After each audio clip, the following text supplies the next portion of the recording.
तो चलो आज हम बात करने वाले हैं top strongest devil fruit user in one piece and इस लिस्ट में हम वीकेस्ट से सबसे स्ट्रॉन्गेस्ट की तरफ बढ़ेंगे, यानी नंबर 10 से लेकर नंबर 1 तक। हर कैरेक्टर ने अपनी पावर से पूरे वर्ल्ड को हिला दिया। किसी ने समुद्र फ्रीज कर दिया, तो किसी ने पूरा आइलैंड डिस्ट्रॉय कर दिया और किसी ने रियलिटी तक बैंड कर दी। तो चलिए वीडियो को स्टार्ट करते हैं। तो इसमें नंबर 10 पर आती है शार्लोट लिनलेन। बिग मॉम के पास था सोरू सोरू नोमी, एक ऐसा डेवल फ्रूट जो सोल्स को कंट्रोल कर सकता था। ये फ्रूट सिर्फ अटैक ही नहीं करता बल्कि दूसरों की लाइफ स्पैन तक चुरा सकता था। बिग मॉम किसी के अंदर डर फील करते ही उसकी सोल निकाल लेती थी। एग्जाम्पल के लिए उसने वोल के एक आइलैंड पर अपनी पावर्स का असली टेरर दिखाया था। उसने जेस नाम का थंडर क्लाउड और प्रोमेथियस नाम की लिविंग फायर क्रिएट की थी। ये दोनों लिटरली वॉकिंग नेचुरल डिजास्टर थे। वानो आर्क में बिग मॉम में लो और किड के अगेंस्ट फाइट करते वक्त अपनी खुद की लाइफ स्पैन यूज करके खुद को और पावरफुल बना लिया था। ये दिखाता है कि सोरू सोरू नोमी कितना डेंजरस डेवल फ्रूट है। उसकी डेवल फ्रूट पावर और मोस्टरस फिजिकल स्ट्रेंथ का कॉम्बिनेशन यूज करके ये योंको लेवल मोस्टर बनता है। तो नंबर 9 पर आता है ट्राफल्गर डी वाटरलो। लो के पास है ओपो ओपोनोमी। ये वन पीस का सबसे हैक्स डेवल फ्रूट माना जाता है। इस फ्रूट के अंदर एक रूम क्रिएट होता है जिसके अंदर लो ऑलमोस्ट रियलिटी को मैनिपुलेट कर सकता है। पंख हजार्ड में उसने पूरा माउंटेन कट कर दिया था बिना उसे डिस्ट्रॉय किए। तो आप अंदाजा लगा सकते हो वो किस लेवल का है। उसने लोगों के हार्ट स्वैप किए, बॉडीज एक्सचेंज की और एनिमीज को इंस्टेंटली कंट्रोल कर लिया। लेकिन वानो आर्क में उसकी अवेकनिंग ने सबको शॉक कर दिया। उसने बिग मॉम की बॉडी के अंदर शॉक विले अटैक यूज किया जो अंदर से ऑर्गेन्स तक डिस्ट्रॉय कर रहा था। उसका पंचर विले अटैक पूरे ओनिगाशिमा आइलैंड के नीचे तक चला गया था। ओपो ओपोनोमी कॉम्बैट के साथ इमॉर्टैलिटी सर्जरी की वजह से भी लेजेंडरी माना जाता है। तो चलो आगे बढ़ते हैं। नंबर 8 पर आता है बोर्सलिनो। किजारू का पिका पिका नोमी उसे लाइट की स्पीड देता है, मतलब लिटरली लाइट स्पीड मूवमेंट। ये फ्रूट स्पीड के केस में वन पीस का सबसे ब्रोकन डेवल फ्रूट माना जाता है। आपने साबोडी आर्क में देखा होगा, उसने स्ट्रो हैट्स को कंप्लीटली ओवरपावर कर दिया था। एक किक में सुपरनोवास हवा में उड़ रहे थे। उसके लेजर अटैक्स एनिमी को इंस्टेंटली एक्सप्लोड कर देते थे।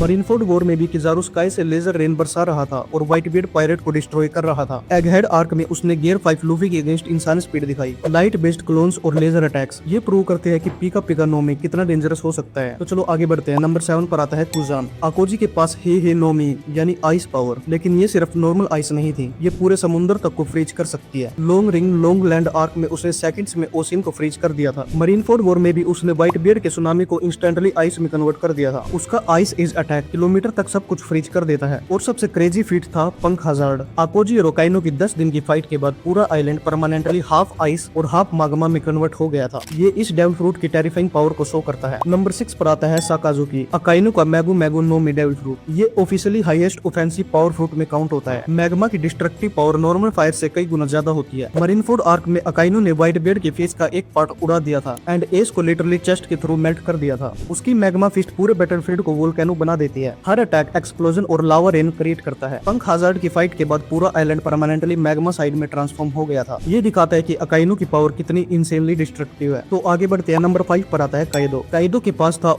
नोमी मॉडल सीएरू, एक मिथिकल ड्रैगन जोन। इस फ्रूट ने उसे ऑलमोस्ट इनविजिबल मॉन्स्टर बना दिया था। वानो आर्क में काइदो क्लाउड्स क्रिएट करके पूरे ओनिगाशिमा आइलैंड को हवा में उड़ा रहा था। उसकी ब्लास्ट ब्रीथ माउंटेन्स को इंस्टेंटली डिस्ट्रॉय कर रही थी। लूफी के गियर 4 को उसने एक हिट में नॉकआउट कर दिया था। ड्रैगन फॉर्म में वो लाइटनिंग, टोर्नेडोज और फायर सब कुछ यूज करता है। काइदो की ड्यूरेबिलिटी इतनी इंसेन थी कि डजन्स पावरफुल अटैक के बाद भी वो फाइट करता रहा, इसलिए उसे वर्ल्ड का स्ट्रॉन्गेस्ट क्रिएचर कहा गया। तो नंबर 4 पर आता है एडवर्ड न्यूगेट, व्हाइट बियर्ड का गोरा गोरा नोमी। इसे ऑफिशियली वर्ल्ड डिस्ट्रॉय करने वाला फ्रूट बोला गया था। ये अर्थक्वेक और शॉकवेव्स क्रिएट करता है। मरीनफोर्ड आर्क में जब व्हाइट बियर्ड एस को बचाने जाता है तो वो लिटरली हवा तक को क्रैक कर देता है। समुद्र में जियांट सुनामी ले आता है। इसको देखकर पूरी मरीनफोर्ड शॉक हो गई थी। उसने एक पंच से जियांट एयर क्वेक्स क्रिएट किए जो पूरे आइलैंड तक डैमेज कर सकते हैं। हालांकि ब्लैक बियर्ड ने भी ये फ्रूट लेने के बाद मरीनफोर्ड को हिला दिया था। ओल्ड एज और सिकनेस के बाद भी व्हाइट बियर्ड वर्ल्ड का स्ट्रॉन्गेस्ट मैन माना जाता है। प्राइम व्हाइट बियर्ड की पावर और भी ज्यादा टेरिफाइंग थी। तो नंबर 3 पर आता है मार्शल डिटीज। ब्लैक बियर्ड के पास एक नहीं बल्कि 2 डेवल फ्रूट्स है, यामी यामी नोमी और गुरा गुरा नोमी। गुरा गुरा नोमी को उसने व्हाइट बियर्ड से चुराया था उसके मरने के बाद। यामी यामी नोमी ये एक डार्कनेस डेवल फ्रूट है जो दूसरे डेवल फ्रूट यूजर्स की पावर तक न्यूलिफाई कर सकता है। इंपैक्ट डाउन और मरीनफोर्ड में ब्लैक बियर्ड ने ये टेरिफाइंग एबिलिटी दिखाई थी, मतलब उसके पास 2 डेवल फ्रूट की पावर है। स्टोरी के फाइनल सागा में भी हमें शायद मार्शल डिटीज और लूफी के बीच फाइट होती दिखे। तो चलो आगे बढ़ते हैं। नंबर 2 पर आता है मंकी डी लूफी। लूफी का फ्रूट ओरिजिनली गोमू गोमू नहीं था, असली नाम था हितो हितो नोमी मॉडल नेका। गियर 5 अवेकनिंग के बाद Luffy literally cartoon physics use करने लगा। काइदो के अगेंस्ट उसने ग्राउंड को रबर बना दिया, लाइटनिंग को पकड़ लिया और अपनी बॉडी को फ्रीली मैनिपुलेट किया। लूफी की हार्ट में ड्रम्स ऑफ लिबरेशन बन गई थी। पूरे वानों में लोगों को जोय बॉय की प्रेजेंस फील होने लगी थी। एगहेड आर्क में लूफी ने किजारू और गोरोसोई लेवल एनिमीज के अगेंस्ट इंसेन फाइट दिखाई।